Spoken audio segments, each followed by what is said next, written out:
And we're live. Hi, Ivo. How are you today? Doing fine, thanks. How Yeah. are you, Han? So, are you ready to talk about quality?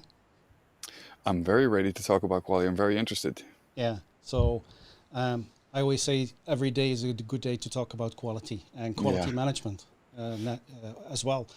specifically. I learned about the importance of quality and especially quality management, quality insurance with in relationship to product safety and product compliance a couple of years ago from a good friend of mine, Paul Schulze, who used to work at TUV, and he was actually one of the people who set up TUV Rhineland in North America, and Mm. he was a big proponent of quality. And it's only after having discussions with him that I understood the real importance of quality. Before that, I was thinking, oh, it's just a hassle. It's just something that slows everyone down. What Mm. is it good for?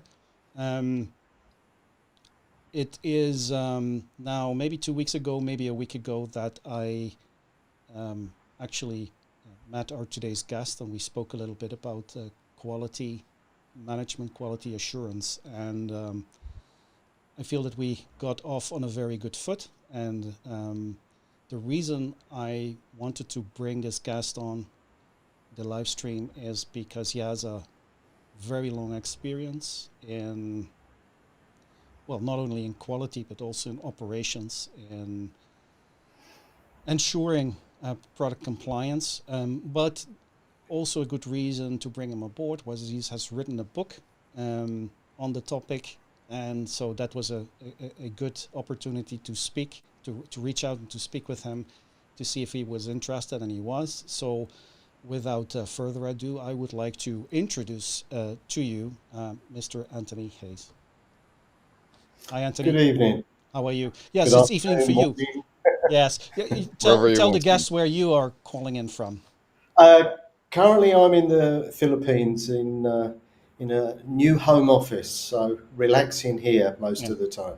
Well, you are the smarter one of the two of us because I'm sitting in rainy Netherlands. Yeah. Yeah. So yeah. So there are worse places than the Philippines for sure. Um, Yes. um, I also would like, there are a few people watching already. I already would like to welcome Michael. Uh, Yep. Thank you for joining in. Michael, if you have any questions, just type them in the chat box, and then we can throw them in here, show them on the screen, and we can discuss your question. So thank you very much. So maybe Anthony, before we dive into the topic, maybe you can briefly introduce yourself so that people get a feel for your field of expertise and your experience. Um, I've been in quality, the technical field, for just over 40 years.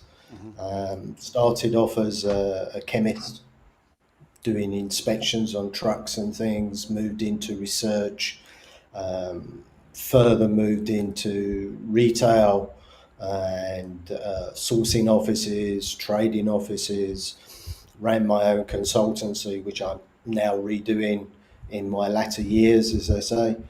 And I've worked with most of the major retailers around the world. I've worked for two of the largest trading companies in Asia, Mm-hmm. and it's meant I've dealt with most product you can think of. I also worked for a defunct now construction company. We set up their first sourcing office. So as a result, it's not just quality and putting processes in. I've spent most of my life seeing how all the business has to work and find a way to work with the other departments. So it gives you quite a broad picture. Mm-hmm. Mm. Yeah, and welcome also to the broadcast, Guido and Scott. Thank So if you have questions, just leave them in the chat box. Actually, I met Scott just the other day, and he's in quality as well. I'm sure he has tons of questions and stories to share as well. So Anthony, when did you go to Asia actually? I first visited Asia in 1990. Taiwan and Hong Kong and China.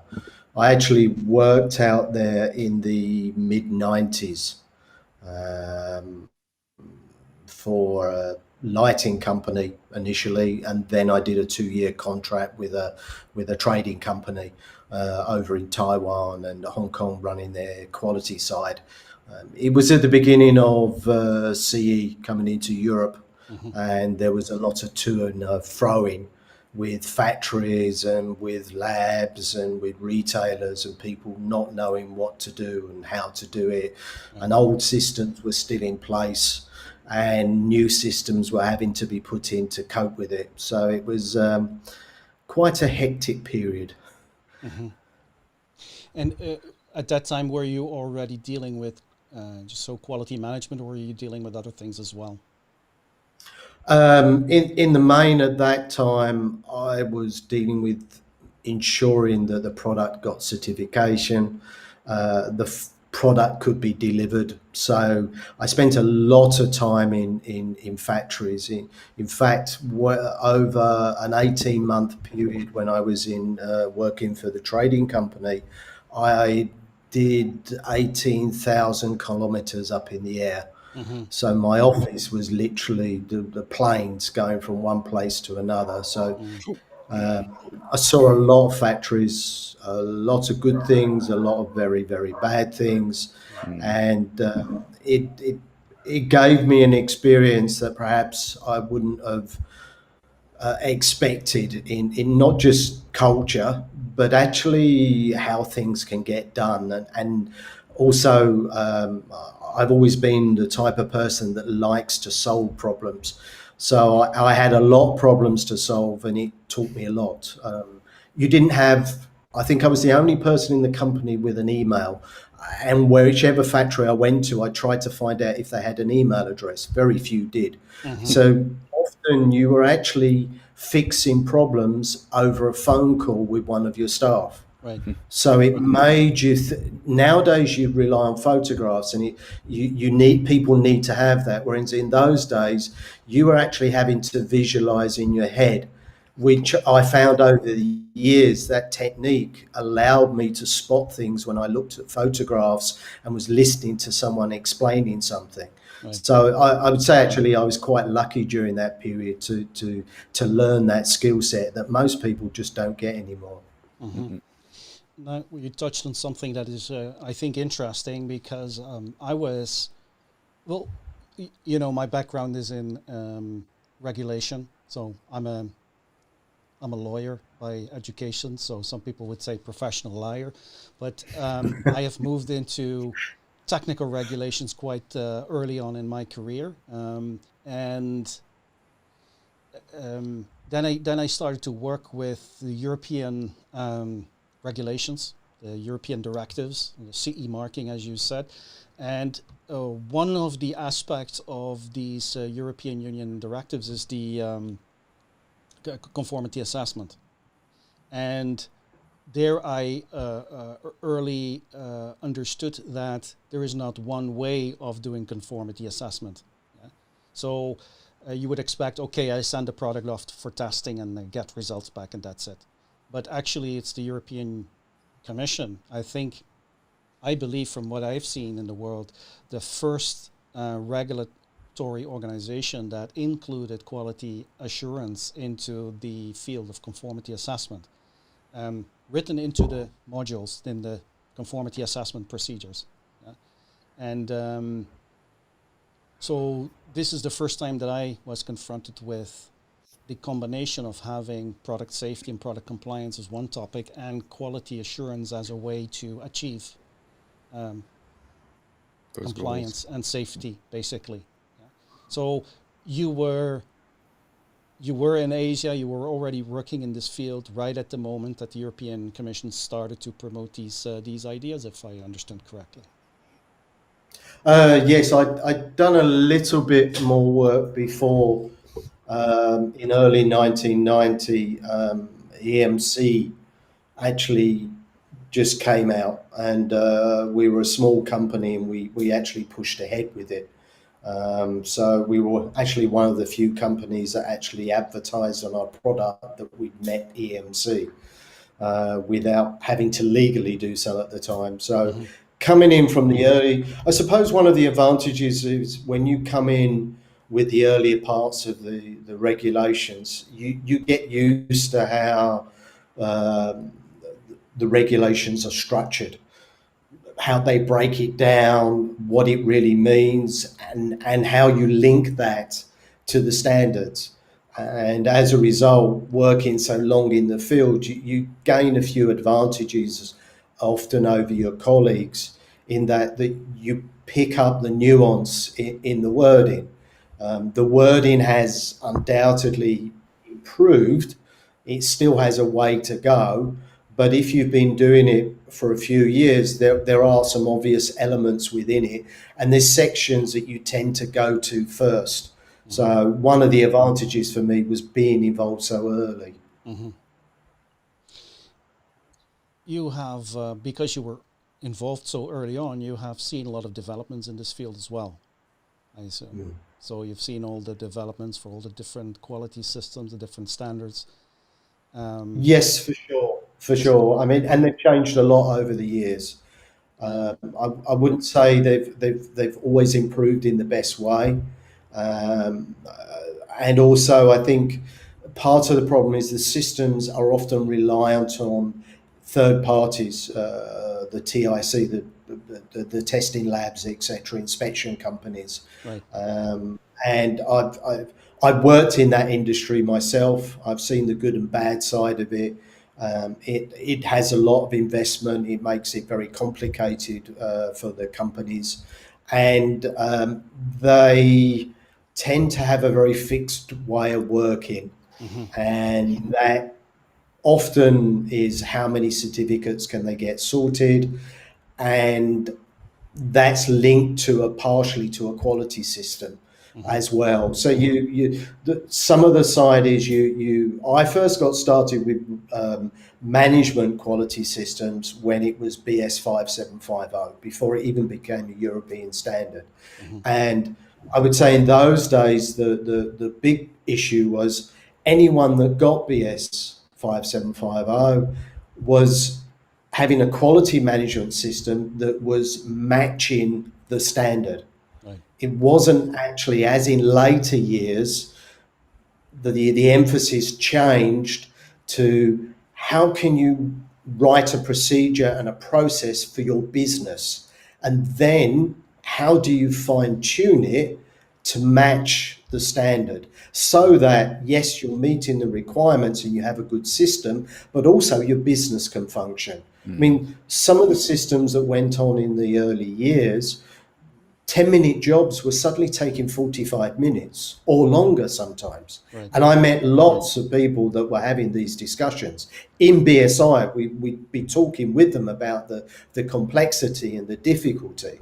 Right. So, yes, I mean, over time, I've seen the management systems change. I've seen people move towards new systems that were never designed, for example, for retail, even for some types of manufacturing. The automotive industry over time has developed a lot of systems, and many of them are actually not exceptionally efficient. When you look down into the actual savings they make against the manpower that has to go into, they're quite complex. And the drawback with that is that instead of the systems developing into how simple can you make them, how easy can you make them for people to use, things like Six Sigma, which I actually talk about in my book, which is not necessarily one of my most favorite systems, is useful in one aspect, but it has a big gap. And that's why a lot of people like it, because it brings out a lot of data. But on the other side of the coin, it doesn't actually deal with and have its own structure for dealing with what you're supposed to do, which is fix the problem as early as possible. You take out as many problems as you can.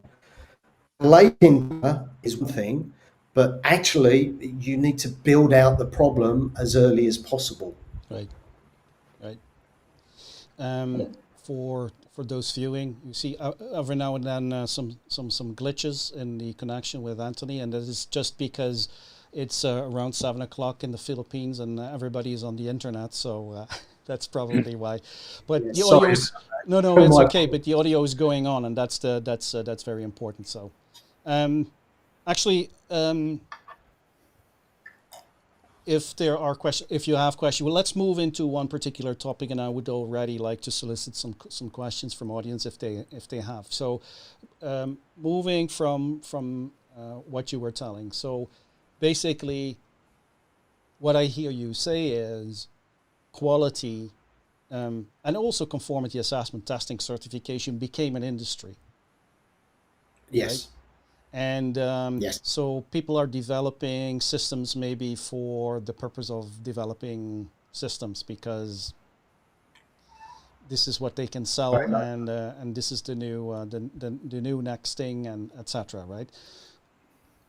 But let's dive a little bit deeper into that, because I also know that you have specific ideas about that. What is actually, if we relate this to the topic that we're also discussing normally on this channel, product safety and product compliance. So what is the role of quality management, quality assurance in this process? And maybe you, as a quality person, a quality soon-to-be guru, maybe you can explain to me why quality is not a hassle. Well, quality assurance, quality management is not a hassle relating to product compliance and product safety, and why it's actually necessary to do so. Yeah, I mean, I think I've seen it change over the years. When I first started in quality, particularly with retailers, I found that it was pushed over into the corner, and you were a small number of people, and basically you were just trying to firefight. And at that time, what it showed to me, and over the years, what I feel has happened is people get the wrong idea of what quality really is. Mm-hmm. Quality itself and building in quality, whether that's to a product, complying with a regulation, ensuring the systems are running smoothly, whichever area you're looking at. It's often, but good systems and good processes are in general simple, clean, so they haven't got too many complications within them. They ensure that they're followed continuously, consistently. However, people that have a good system also have a good way of learning from that system.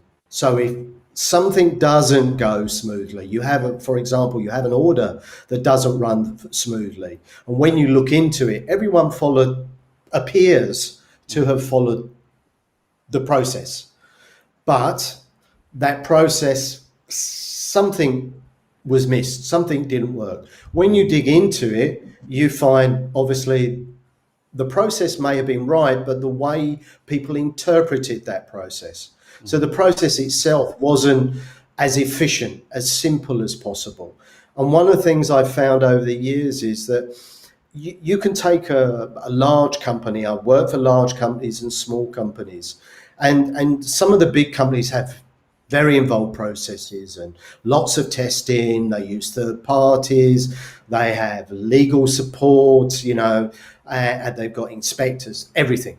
Then you've got small company, a family-run company, or a small company of less than 10 people, say, and it can actually be that they have a better quality system than this great big PLC company, because it's too cumbersome. So what I'm actually trying to say is that quality systems have to really be set up to suit the business on what you're trying to deliver and your type of customer. If you focus on, I want to get ISO 9000, yes, that's a great way of trying to build in processes, but actually it may not be the best way for you, because you may not have the number of staff that you're going to need to really run a system like that. You may bring in someone to help you write it, and they're going to want to make sure you pass. So they'll most probably overwork it, which are what actually happened in the earlier years of quality systems coming in, like 9001 and 14001. So the key thing is that you balance what your legal side is, what you're trying to achieve with quality itself. So legal requirements push you in a certain direction anyway. You with some of the regulations, say in Europe, you need a notified body to actually carry out the testing for you. Yeah. Some of the regulations do not require that.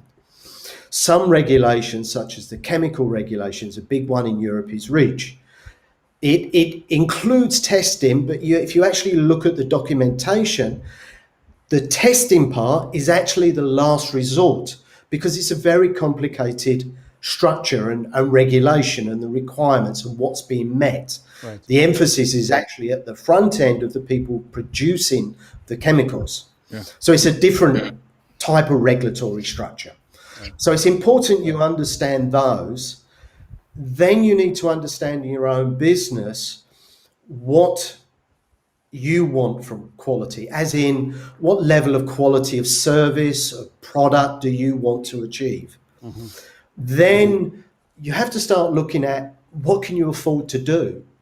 I mean, this is another balance you have to do, especially if you're a smaller company. You can't go spending $10,000, $15,000 dollars or euros on a test. I mean, the last company I worked for, we had an internal lab. I had to monitor per month the equivalent of around 30,000 euros per month. That I actually achieved that amount of testing internally. Right. So we were spending a fortune on testing for lots of reasons. We were moving a lot of stock. Right. So there's two very big extremes, and I think a lot of people don't fully understand what they can do, right, what they need to do, and where they have flexibility. Yeah, without breaking rules. I'm sorry, and achieving a high quality of product. I'm sorry. Yes. Yeah, and there is a little bit of time delay here as well. No, because this is very interesting. Point that you are raising now. Regulations, at least, well, in the EU at least, yes, allows you to do a lot yourself. And many companies do not understand that. So we receive a lot of inquiries from companies from the US and Canada, and they are not used to this principle of self-certification. And maybe it's also due to their legal traditions, their system being depending on product liability as a push for a higher level of safety and compliance, while in the EU we are quite used to having a government regulating things and demanding things up front. And for a lot of those customers, it's very difficult to understand this concept of self-certification and self-declaration. Maybe we can go a little bit further into that. So your experiences with that, and also and how quality management is essential in this, in doing something. I can actually give you an example. I worked for a French retailer, and the main reason they brought me in on their international buying side, they wanted to reduce the problems they were having with the French government authority, and to have a system that would reduce their quality problems. Right. We all know the French authorities, huh? And how painful they can be. Yeah. They can be painful, but this story will actually show you how you can actually reduce the pain greatly. We took a track with my boss that we needed to go down a particular route in order to reduce the problems with the authorities and to develop more confidence with the national buyers for the international department. So we put in obviously some processes. We had a very small team, myself and an assistant running this international side of it. And I made the decision with my boss that we were going to fit in ISO 9000 to this international side, which had not been done before. And it was done in part to get a level of credibility with the authorities.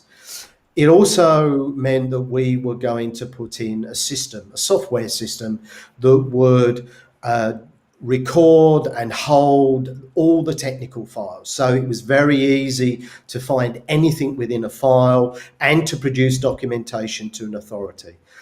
With that, also, we had people in China, but on top of that, we used a couple of labs to do certain things. The international side I was looking at was the electrical side, because that's where they had their main problem. So lots of tools, which were obviously very touchy subject coming into France from China. They were always very concerned about it and always picking the product. So we used, even to the French, a well-recognized lab, to Sud, and we used them to do a limited check on products. So 1 product, 3 products, 5, depending on big the batch was. A normal final inspection, not always the perfect system to use, because the view is if you do a final inspection, it can be a bit late, but at least it gives you a certain level of credibility. So by putting this type of system in and engaging with the government authority, my boss brought them in, introduced them to how we work. They got copies of our process. They got copies of a certification, which is actually, I put a little bit of a story in about it, because the French side of getting ISO 9000 is quite entertaining, actually. But once you have it, this system in itself, sorry for digressing, this system in itself meant that I was there for just over 2 years on the international side. We received 4 queries from DGCF, which is the Government Enforcement Authority. And all 4 of them, I wrote back, pushed back,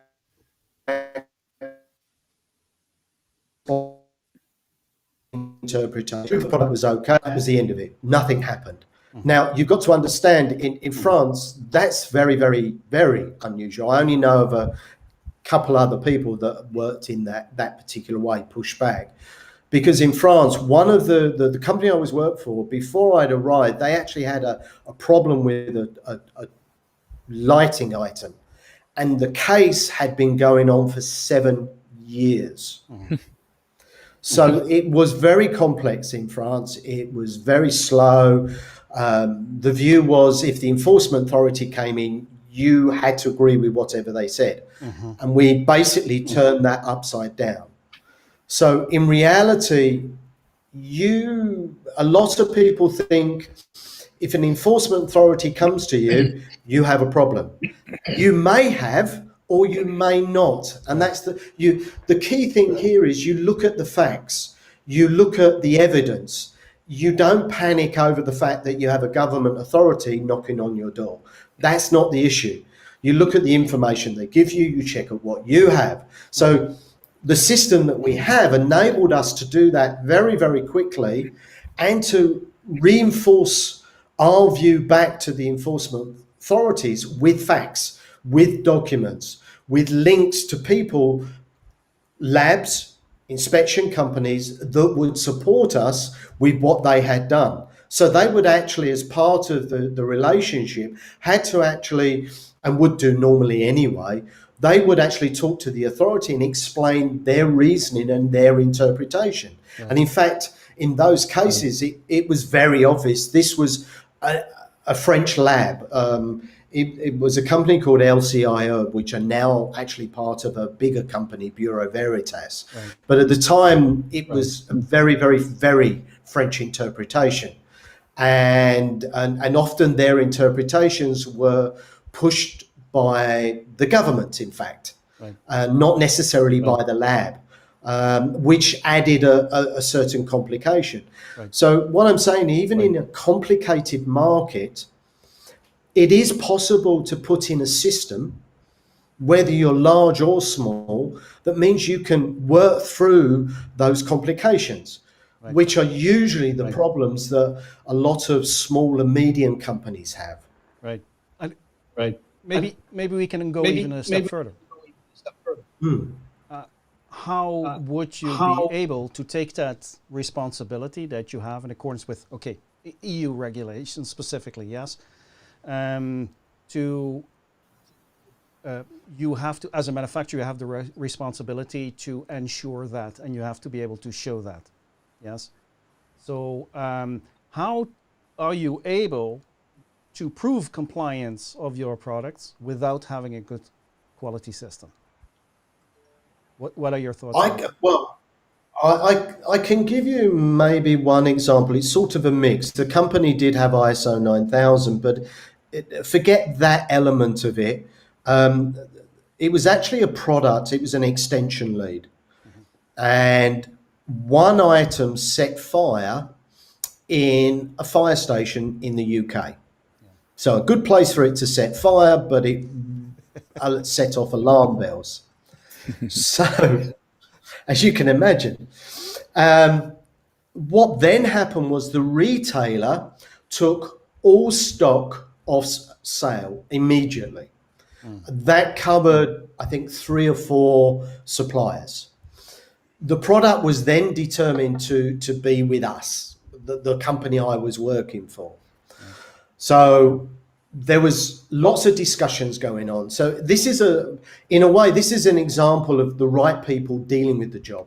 Initially, I supplied some information to the commercial people explaining what had happened and what might be the problem, etc. For about a month or so, the commercial people talked with the buyer and their quality department. And to be honest, they were going backwards and forwards, which is usually what happens for most companies. They have this problem of one side is arguing one view, one is putting this point, and no one wants to lose out, but they want to keep the retailer on board, but the retailer's annoyed because he can't sell product. So eventually I pushed my own company internally. I said, look, you're getting nowhere. I can deal with this. Let's meet the retailer. Ask them to bring their trading standards officer, which is the government authority. Brought them into one meeting, explained to them, yes, this product complies for this and this reason. We've checked stock, we hold. Here's results of what we've done through inspection.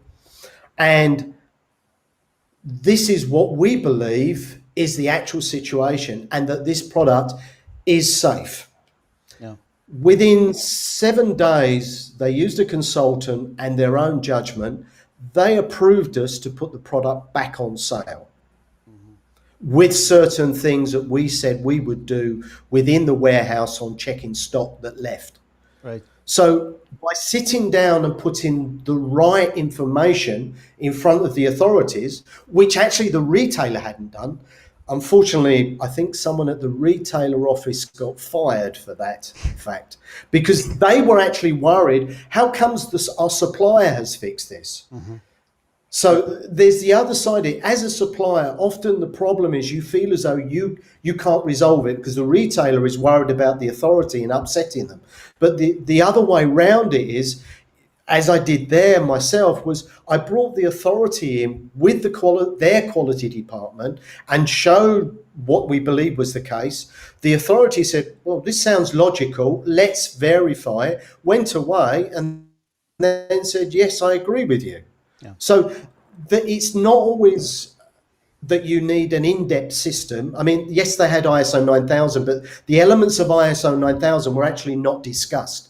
It was actually related to the compliance, the regulations, and how the product was made up and how it could pass or fail, or how that particular failure could reoccur and what was the risk of that Yeah. actually happening. Right. So this was a different type of evaluation. Now, for smaller and medium companies, this is actually, well, even larger ones, but they tend to approach it slightly differently. But for smaller and medium companies, this is a very simple and easy approach to take. Look at your data, look at what you've been told is wrong, get the sample if you can, get photographs, examine the situation to see what the problem is. Turn it round quickly so you constantly look as though you're dealing with the issue. You've got to look proactive. And even with a government authority, if they see you're being proactive, you will, whichever country you're in, you will find some sort of feedback coming from them. Right. It may not be always what you want, but they generally want to keep product on sale. If it's unsafe and you're working with them, they will try to give you the benefit of the doubt. They're not always going to hit you over the head. Right. There are a few people that always want to do that, Right. but you can't do anything with them, to be honest. Well, but most will try to work with you. Well, maybe this is also due to the fact that now it's more built into this regulatory systems, is that the state is not responsible for bringing products to the market first of all, but also not responsible for approving products to enter the market. I mean, there were times that this was in the minds of governments. Yes, this is our market. We allow you to enter the market, and through European integration, this has changed. And now what we are seeing is it's going more and more global. We have to build a system based on trust instead of a system based on, how do you call this in English? Distrust, mistrust. Yeah. So that is what I have often seen in when I was working in legislative projects, writing legislations, laws on product safety, technical regulations, etc. Is that the approach can be sometimes completely different. And what you are talking about is really a result of the mindset of certain regulators I think it started in Europe, where they said we actually are going to turn this around. We have to trust because manufacturers... They want to be taught. Yeah, they want to learn as well. Right. But manufacturers know, first of all, maybe just the basic concept that people are genuinely true and they are honest and that they would like to do good. They would like to follow the rules where possible. And a lot of social studies, they prove this. But if you consider that people genuinely are honest, then you can give them a little bit more trust. And what you are talking about is the regulator and the market surveillance authorities basically giving the trust to the companies that if they organize this well, they do not have to be checked by a third party all the time. They can do a lot themselves. But that requires that they do have the procedures in place. Yeah.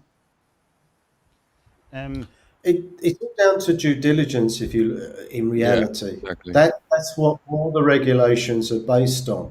Yeah. And whichever country you're selling product to be honest, if it's not just the regulation, but if you can't prove due diligence, then to be honest, you wouldn't, your customer will not be satisfied. Two, your chances of dealing with a big problem, particularly if you have to go to court, are nearly zero. Yeah. With no strong due diligence argument based on what's written in the regulations, you have a problem. And I mean, a perfect example is CalProp 65 in America. Right. I mean, the labs, companies that supply there, companies that are there, they look at the civil case to tell them how to deal with the problem. Now, I think this is where the European side has a distinct advantage, is that it's not down to a court case. The court case is ultimately a last resort. Many regulatory aspects and definitions based on big cases have taken some time to get to the court. They've actually usually been discussed in committees where changes have been made, a standard has been modified. Also, if you look at other countries, I mean, I've done a lot of work with America for many years, and some aspects of it, to get a product into the country is quite simple. But you've got the extreme as well. I mean, if I write an instruction book for Europe, and I write an instruction book, say, for America, I have to take into account potential court cases, misuse of the product in a far more extreme way that could be argued that, you know, it should have been foreseen. Whereas in Europe, and even and now the IEC actually is starting to redefine the meaning of foreseeable. And there's a draft document just come out recently.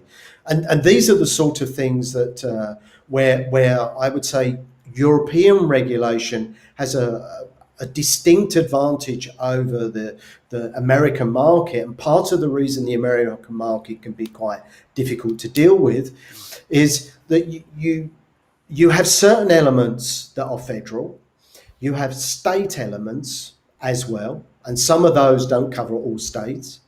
And the labs, even over certain information about what's the size of fonts on a carton and what's placed there and what's allowed to be worded, etc., and the detail, the labs interpret that particular regulation very differently. Right. I was working with about 5 or 6 labs over the last 2 or 3 years on American product, and they were all viewing it in a very different way. And I tried to have conversations with their senior people about how are they coming to these different interpretations. And I even posed a range for questions to be in one of their big TIC committees about why do you all have different comments and why do you have different views? And they couldn't give an answer back. Mm-hmm. And so one advantage with Europe and its regulations is this movement of product, is that there is a level of argument to say, well, I've got it approved here and I brought it into another country and your custom is telling me it doesn't apply. Well, unless you can show another regulation, actually you're breaking European Commission law. Mm. So some countries that can be a bit difficult. I wouldn't try that one with Spanish customs in Barcelona, for example. They never want to listen. So you have some ports where there's going to be a problem and you have to compensate for that. Yeah. Whereas with a set of regulations that can cover multiple countries and allow movement, for example, in America, where you have a fragile requirement that is covering many states, that makes life much easier for you to deal with the problem and deal with meeting the requirement. Right. So it's not just the way that a regulation is put together or how it's structured, but it's whether that regulation can encompass a much larger area. Right. If you look at what's happened with the UK leaving Brexit and leaving Europe, it now has new laws. Fortunately, those laws are still tied to the European side, right, in that the way that they're structured. However, the REACH regulations have already started moving in a different direction. Yes. So as an example, you are registered in Europe, but you also have to register in the UK. Yeah. And in the UK, there isn't a pre-registration as there was in Europe. It's different. They don't do it that way. Yeah. So you've already got diversification. Yeah, isn't that just a conspiracy? Just to keep us happy and busy? Maybe. No, Can't say I yes, have can't a say no. more. Yeah, I have another phrase I used to use, but it's a bit obscene, so I won't use it. Okay. Um, Maybe I can invite maybe Michael and Scott and Katerina and Svetlina to chime in to leave their comments if they have any, because some of our statements are pretty bold, I think. So before we go into the book and the future of quality, I would like to learn still a little bit more from your experience in doing product compliance, and your experience working for huge corporations. So we have discussed now basically the role between a company, a manufacturer, and the authorities, and in some way also their client, the retailer. But now just if we just focus on the task of doing, of ensuring product compliance, in your view, how could you do it without, or Oh, I think we lost Antony. I think we lost Antony. So okay, he will probably be back calling in. So we'll just wait. So, but that is an interesting question also. So, how can you do actually conformity assessment without having some kinds of procedures in place? Because otherwise, you'll be, I believe, spending a lot of money, spending more money than you actually need. What do you think, Ivo? Yeah, I completely agree. I think it's a strange way to look at it, but it definitely is the case. Yeah. Well, we'll never know Antony's report on the Answer, taxes. not yet. Yeah. Well, just here he is. He comes in again. So, 1 second. Antony, you're back. Nope. Sorry. Well, he's trying to reach in. There he is. Antony, can you hear us? Antony, you're back. Hello. Hello. Can you hear us? Sorry about that. That's okay. That happens. So, but the live stream goes on. So we were discussing a little bit in your absence. So I hope that you can now hear us again, and that we can hear you. Otherwise, we'll just need a few moments for the connection to pick up again. Yeah. Typically, it. Can you It's starting to come back. It's not there yet. Actually, this for the audience. This is a good time to post your questions and comments if you have any. I think, Antony, can you hear me? Oh, maybe we'll, Ivo, you and I have to keep the conversation going for a moment, because he's dropping in and out. So, compliance with, ensuring compliance without, here's Antony again. So, doing compliance without quality management system. So is that even possible?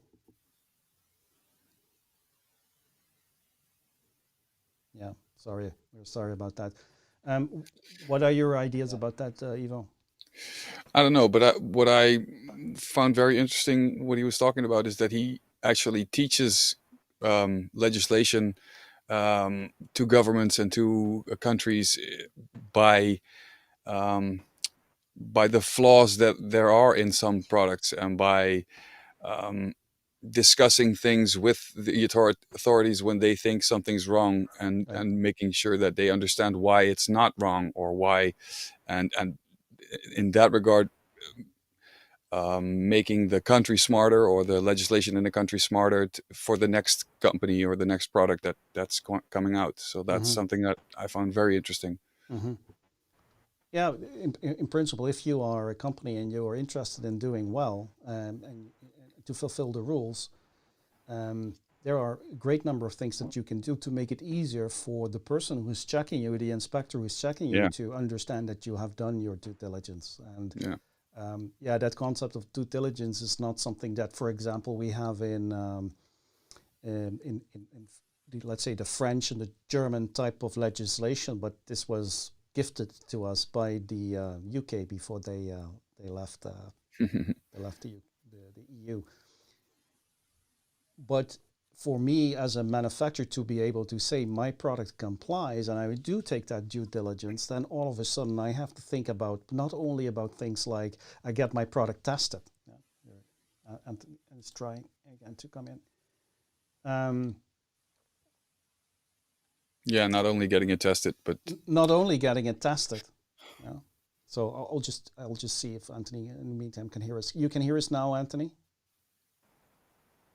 Yes, I can. Sorry about that. The signal dropped right out. My apologies. That's not a problem. That happens. So we were just continuing the discussion, so to speak, about product compliance. Yeah.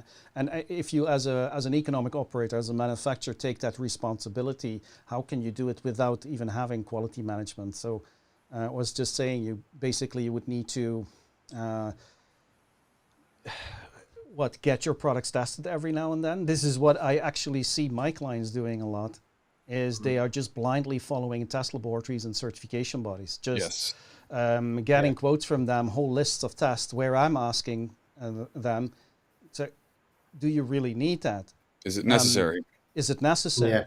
Yeah. Because for the laws and regulations, you are responsible as a manufacturer, or you are responsible as an importer. You are placing on the market. You take fully that responsibility. If the test laboratory, certification body, is not correct in their advice on the standards, if they test it against the wrong standards, it doesn't matter how many tests you do. Absolutely, it's still your responsibility as a manufacturer.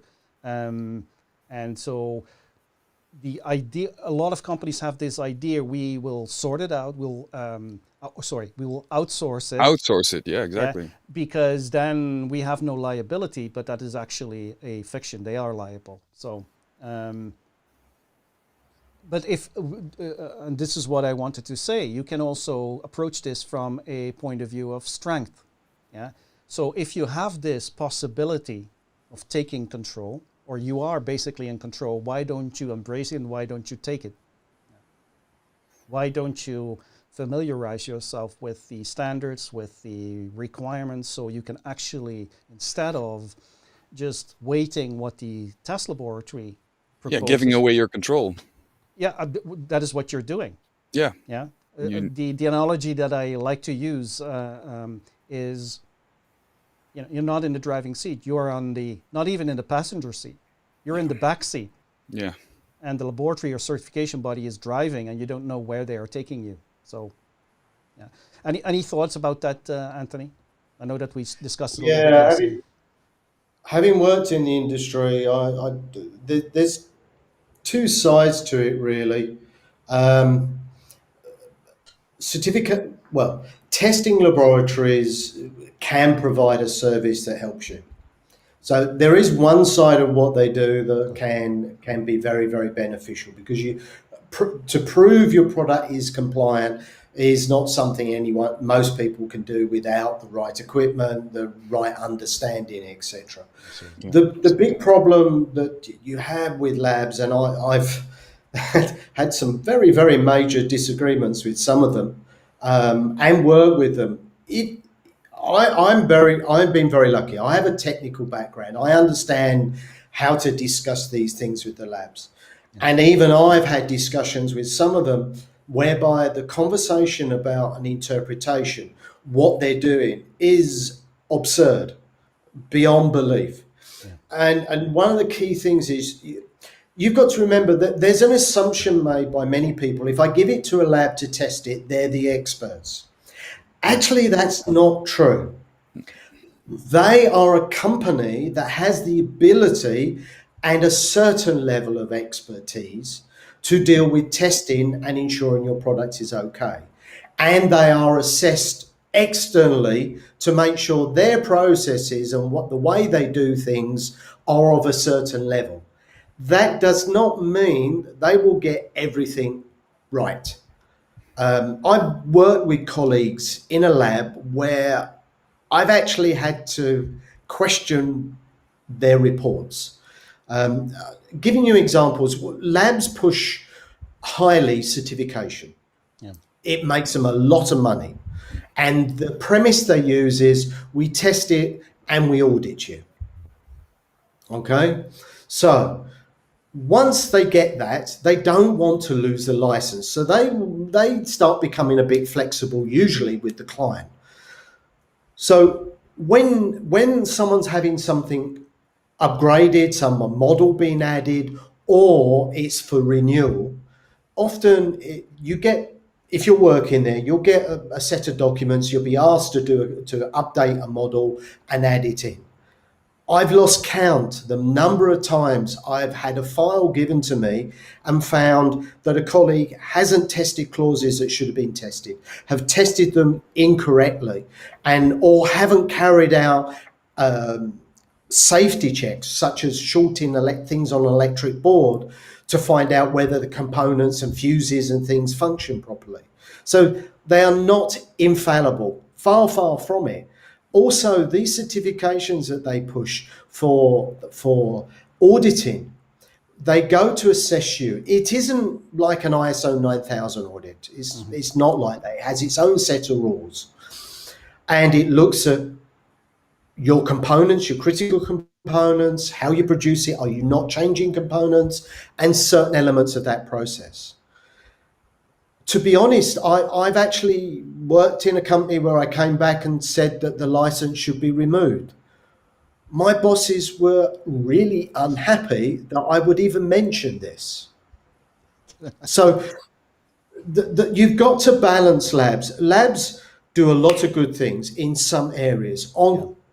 Let's take consumer products, where I feel that it's one of their weakest areas. They receive a lot of data, so they actually know what's going on in the market. But their IT systems are nowhere near good enough to produce data in a format that could be used by clients to understand where their product sits. And I've had these discussions with the labs as a customer, as a consultant, trying to help them to improve, and within the company. So from all sides of the fence, really. And they are way, way behind. So they have a lot of data, but they don't actually know how to use it. Yeah. I've sat with a very experienced guy, a key account manager on the apparel side, with a large company. We were talking about how to improve their business, and he made the comment, well, final inspections, they just love it. That's what they want. But the key point here is the labs aren't offering anything else apart from a DuPro, jury. And the system that they use, what they say is AQL, which actually has a standard number to it. But that system actually is much more than just AQL. It's actually very broad, and you can do a lot with it, a great deal with it, far, far more than they will tell you. Partly because they actually don't know how to use the whole standard properly. That's the other factor. And honestly, I've had discussion with people telling them, well, why aren't we offering this? Why don't we do? No, we can't do that. It takes up too much time. We can't make enough money. It's a money exercise. Yeah. You have to realize when labs are doing and inspection companies are doing inspections, they have to get a certain number of inspections to make money. And then for the big clients, they can do them at a loss because the money they get from them pays for their staff. Right. So if you're a small company, you'll never get a really good price. You're going to always get a price that is ridiculously high. Yeah. And for an audit, you won't get a sensible price because it will always be high. And with, to be honest, with the COVID, it's forced certain things that, like remote inspections, remote audits, that actually have happened before COVID, not in any big way, and can be done, are now having to be looked at in a much bigger way, which are in reality much cheaper for a client and a simpler way to do it. But what they also do, open up to clients how they could do it themselves, how they could put something in that actually may be better than using a third party. Right. There are options. Yeah. Sorry, that's a long-winded way of it. No. giving you an No. answer. Very interesting. Very interesting indeed. Yeah. Yeah, it was very interesting. And actually, I fully agree with what you're saying. So, yeah. Thank you. I'm glad someone does. Yeah. Well, we're the how do you call them? The people who are in the desert calling and preaching, and Yeah. we're in the desert on a Yes, I've soapbox been in the preaching. wilderness for a very long time.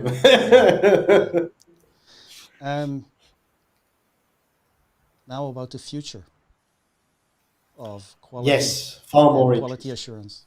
Yeah. So we have had all these developments, and you have seen a great deal. And through your experience, you have seen some trends, and you've seen some developments. So, and you have written a book about it. Yes. So, I actually enjoyed doing it, believe it or not. Oh really? Did your family? Yeah, actually, I think I found it a little bit therapeutic, which sounds very strange. Yeah. Well, you come at a certain age that you have, you feel you have more time behind you than you have in front of you. Yes. I'll speak for yourself. Thank you very much. Well, I'm not there yet. My hair is grayer than yours, so but this is what I sometimes feel, and then it's time to start thinking and leaving some of the ideas behind. Yes. So Yes. Yeah. what was the reason that you wanted to start writing this book, and what are the developments that you are seeing in what's going to be the future of the topics that we're discussing?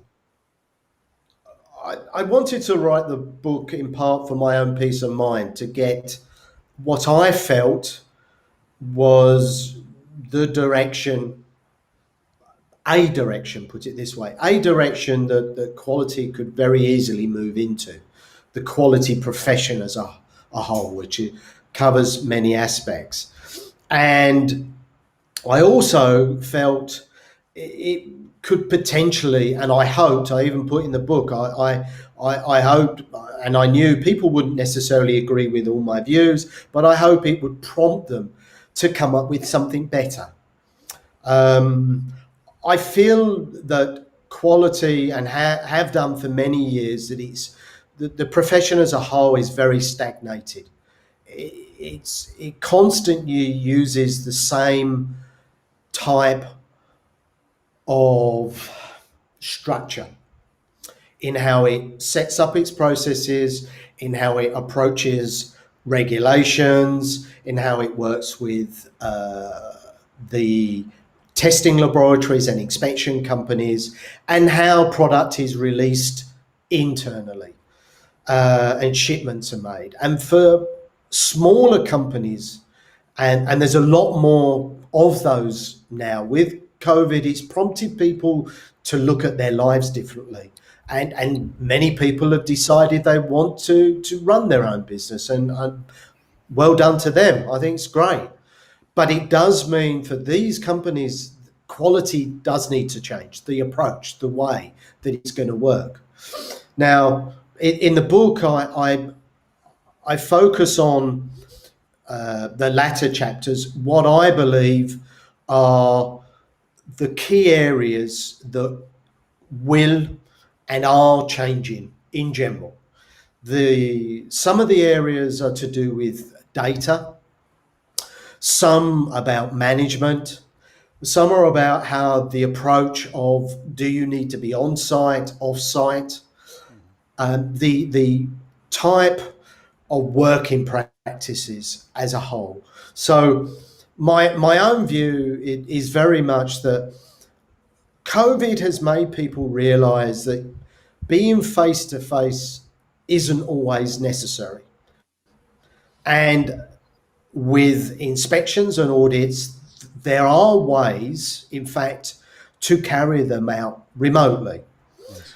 And with future technology, which is part of what I talk about, you already are seeing technology with AR, VR, already moving forward in several industries. And I list some examples of warehousing that uses it, retail that uses it, and many of them can be moved across into the quality field without much difficulty. And some of the software that is out there at the moment, there's a few companies, but one company I had a bit of a discussion with in Hong Kong that has a software that looks at health and safety aspects on building sites and around building sites. To the system, it's a machine learning AI that will spot problems before they happen. It's pre-warning. Now, those type of software actually could be very easily moved across with changing the coding to monitor a production line. So a piece of wire is not wired in the correct way. That's a difference from one to another.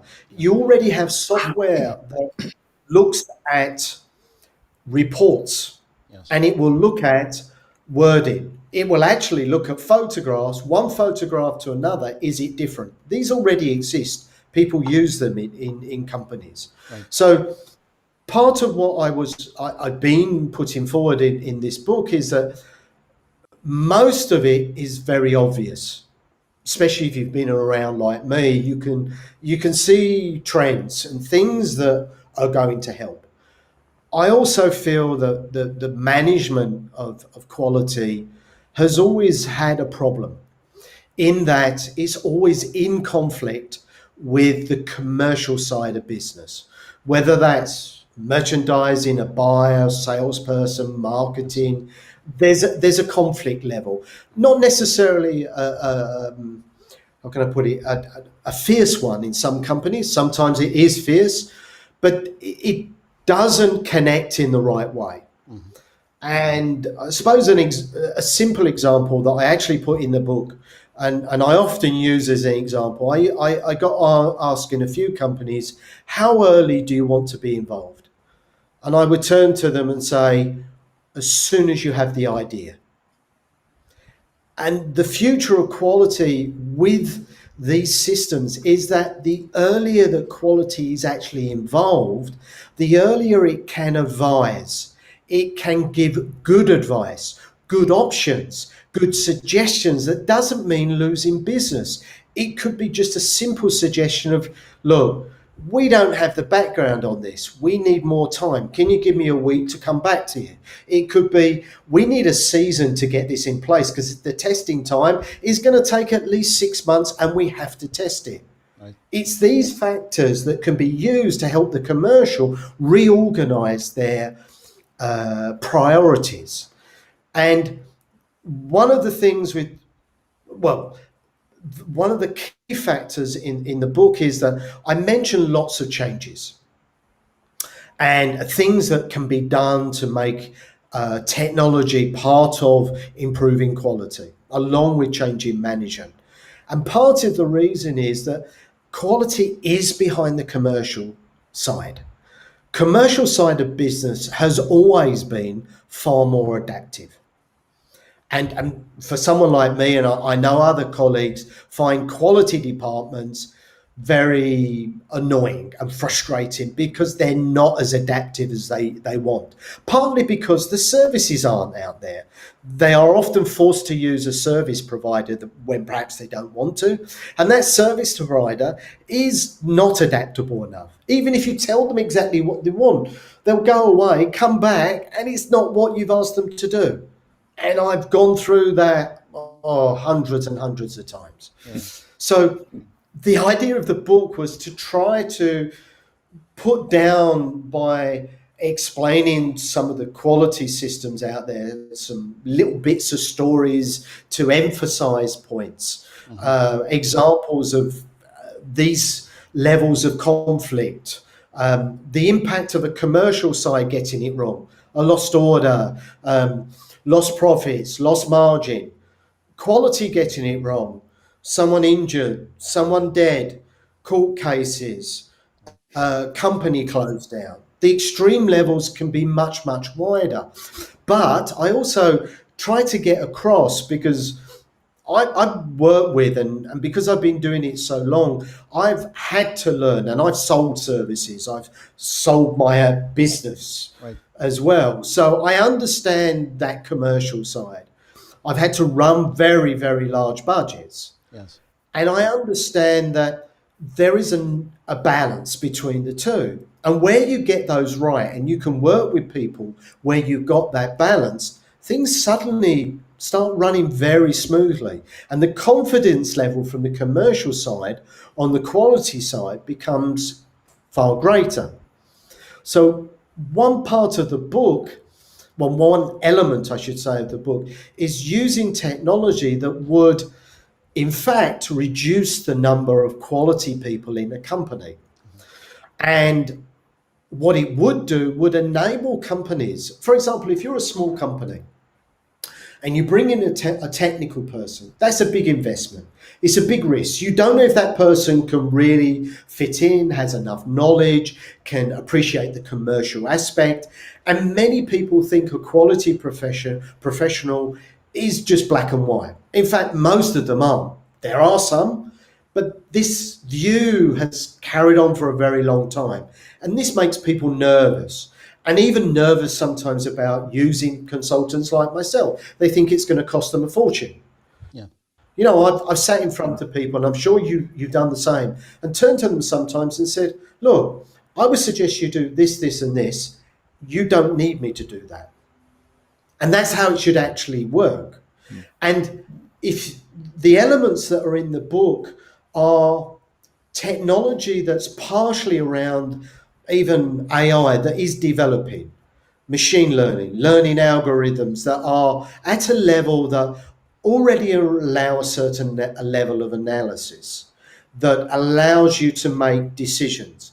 Now, my belief is in the next 5 to 10 years, particularly the next decade, this level of programming, coding will exponentially increase to the level where certain decisions will be advised by the system.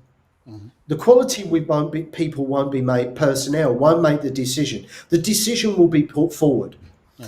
Now that will undoubtedly reduce some of what quality does, but it opens up other areas of what they can do. For larger companies, this will undoubtedly reduce the number of staff, and some of them are actually massively overstaffed and creates the wrong approach. Mm-hmm. So again, it would rebalance the levels of staff, mm-hmm. allow smaller companies to utilize data in a better way. And part of this is there's supply chain companies that are developing supply chain. They include quality. Yeah. Now, I have to say, many of those are not, I would view, particularly good on quality. Some are improving quite dramatically. I am working with a company on one module with them, and I've seen that company learn and start to understand the complexities, and they've taken an approach that I feel is a good one. And I think there'll be more companies like them. And software and companies like that are going to start driving the supply chain process, right, whereby aspects of quality will feed into that system. Mm-hmm. And that system will make decisions. And with the AIs, etc., and the use of external data. So, like I say, if you look at orders now, contracts with big companies have a lot of things that a supplier must do. And if you're going to have systems where you're monitoring, factories will want to monitor the line themselves. They're going to want to spot problems.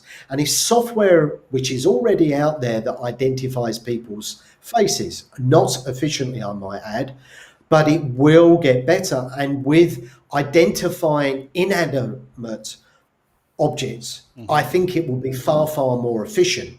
Position of a cable, the wrong component. Yeah, this I can. Cameras can be placed on the line. Th- Now, this doesn't have to, because I know one of the questions is going to be, well, it's going to affect privacy.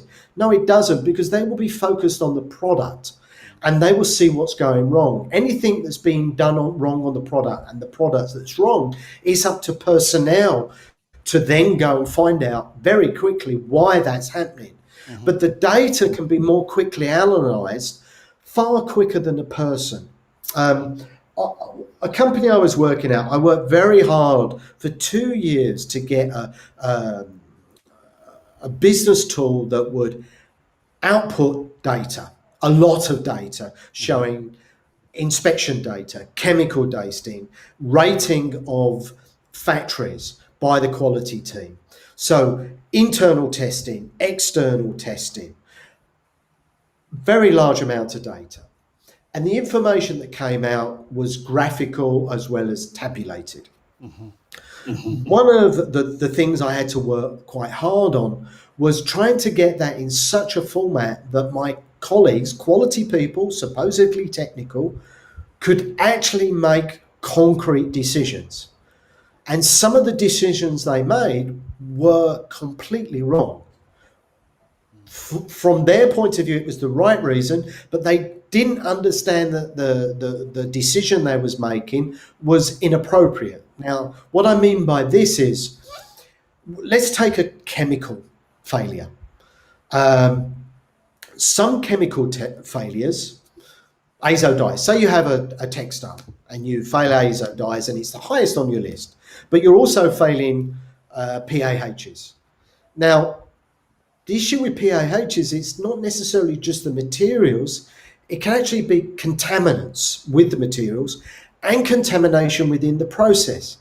So the impact of that actual failure, even though it might be, say, third on the list, could in fact, from an order point of view and delay point of view with shipments and cost point of view, be astronomically higher than the azo dye failures, who may actually be 20 or 30% higher failure rates. But interpreting that within a software system would take out that lack of understanding of other knowledge. The way to explain this is, wherever I worked, anything that was even slightly technical, people would go, oh, here you go, Antony, this is for you. Well, in the early days, it was a fax or a memo, and then it became emails, or WhatsApp. So that's changed over 40 years. But this aspect of what is really important is also something why technology is going to be a real benefit to the smaller and medium-sized companies as well as the large. Well, because this I agree with you. This is where I agree with you in that it can support. Where I'm a little bit skeptical is that for some companies maybe it'd be a reason to replace. And there is a reason why your colleagues would come with a fax and ask you to interpret. That is, you have experience. And this is something that the software not easily can learn. It can learn a lot. But the small tricks that you have picked up over 40 years of being in this field, software will never be so smart. It always has to be programmed in, and the programmer has to know about these things in order to make the data appear. So I believe that what the image that you are describing here is correct. I do see the benefit of having that software and artificial intelligence. However, I really, really hope that this is not going to be a reason for managers or management in a company to replace quality assurance department. One part of what I actually write is that what you're going to find is the quality department will become part of commercial. So for certain companies with their structure, there's always been a good example is trading companies buying offices. There's a conflict between the buyer and the quality side. There's always been a conflict, and that neither side really ever gets fully on 100% of the time. It just doesn't happen. Now, one advantage of having, and the commercial side has always wanted to drag the quality within them. Now, in some companies, they are very separate. In some companies, they already are underneath them. I can think of several retailers where, in fact, that they are managed by the merchandising side. And I actually don't agree with it. But the reason I've written and my view is because of what I've experienced over there. My feeling is that you are going to see that integration. And I've seen it in other areas where departments have become more and more integrated. So it rather than being separate departments, they're actually one big department. Mm-hmm. And in smaller companies, you've got one or two people doing several aspects of an order that would in a large company be done by 5 or 6 departments. So it happens already in small companies. Yeah.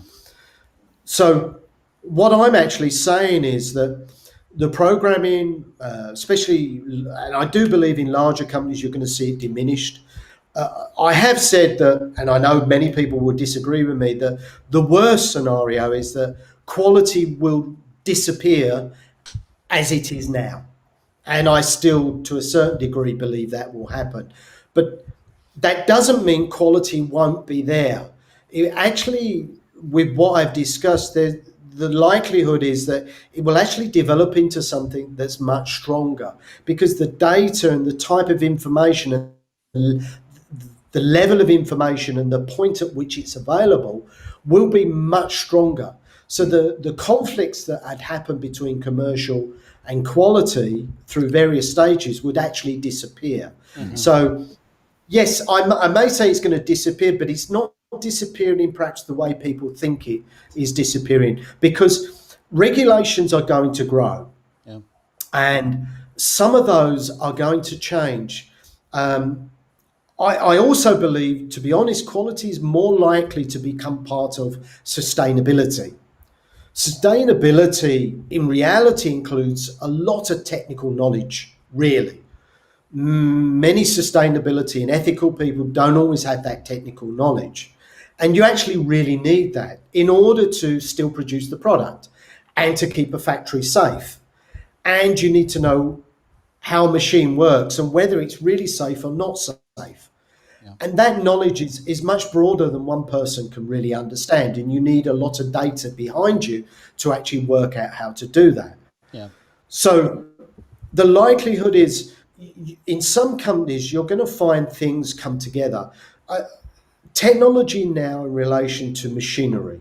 I've just seen new machinery that's been produced or trialed for actually picking in apparel. So gently picking, not large picking, but soft picking.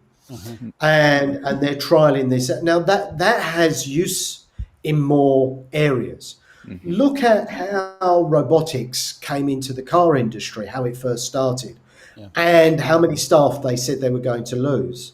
Well, many of those staff actually moved into design, and their expertise moved into other industries that developed those industries on. Yeah. I've also mentioned in there the big thing to think about. The book has a larger focus on consumer products, because that's the area that I feel is going to have the biggest change. Some areas are already changing dramatically. Yeah. And some areas are regulated in a manner in which they cannot change in some of the areas that I've suggested, not to the degree. Big medical devices, some areas of medical devices could class 1, class 2A, but when you're talking about intravenous and things like that, some elements of that you just cannot. Pharmaceutical, you've got inherent systems that have to be there, otherwise you'll never get through the regulatory controls. Yeah. But there are aspects of what I'm talking about that have to catch up with the technology, and that means that they are going to change. And also quality people, you have to realize, someone like me, there's very few like me. And what I mean by that, someone who stays in this industry for 40 plus years is a rarity, a real rarity. I'm sorry to say that, because actually there should be loads of us, Yeah. but there isn't. Because one, you don't get paid enough money. Two, everyone hates you. And whatever you do, you've never done it right for them. Right. So, you have to leave your ego at the door. That's what I say. You must leave your ego at the door, and you're constantly learning. You will never be an expert in this field. That's something you have to understand. If you want to be an expert in quality, forget it. It doesn't happen. Never. That's maybe a good. Sorry, very, very long answer to your. Yeah, I got you started. Yes. Yes, you got me started.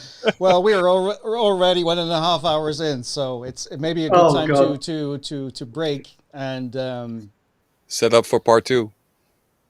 Well, there has to be. I'm glad that we can at least we can leave off with a positive note. So there is a future for quality. Quality officers will still have a job, maybe a little bit differently, but I agree with you. That's probably the way forward. If you like, Antony, I mean, we can see what the feedback is on this discussion. I know that you have a lot of experience. You have a lot to say about product safety, about product compliance, and you have a long experience in the industry that would be very useful for people every now and then to pick your brains on certain things. So what I would like to propose, if you agree, is that we will bring you back for another live stream. What do you think, Ivo? Yeah, I love listening to you. Very interesting. And I think you're not done. So that's why I said part 2 is a good idea. Keep going for hours. Yeah, that's perfect. And actually, for me, it was really finding someone who has who's like-minded, who has the same ideas. So, let's have that a second discussion, if you agree. No, I very much enjoy doing that. It's I can't stop talking about the subject, and I think one of the key things for me is I want to help people. I think it's a very difficult subject or subjects within a profession to deal with them, and people need guidance, and it's difficult to sometimes find that guidance. Yes, I agree with you.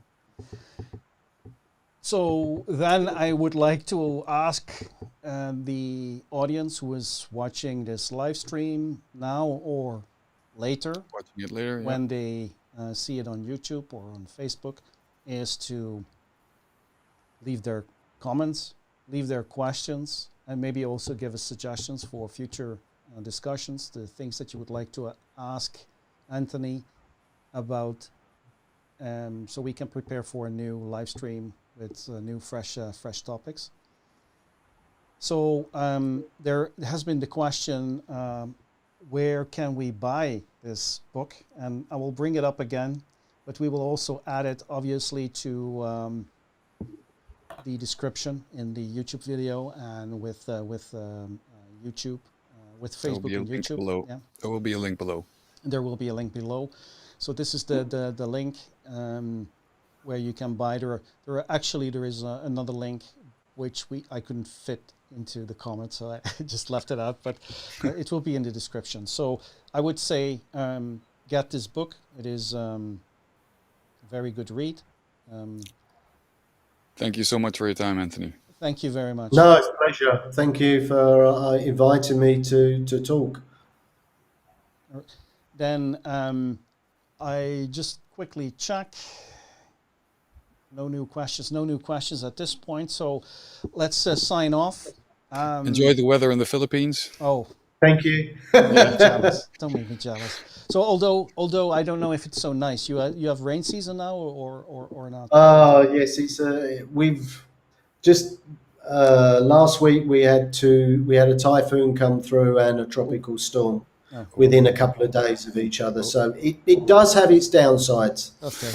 Well, absolutely, the food is Stay better safe then. than Thank at home. I guess so. I mean, back in Britain or even here in the Netherlands. So you. thank you Yes. very much again, and No, pleasure. we hope to see the audience back in the next live stream. Until then, stay safe and take care.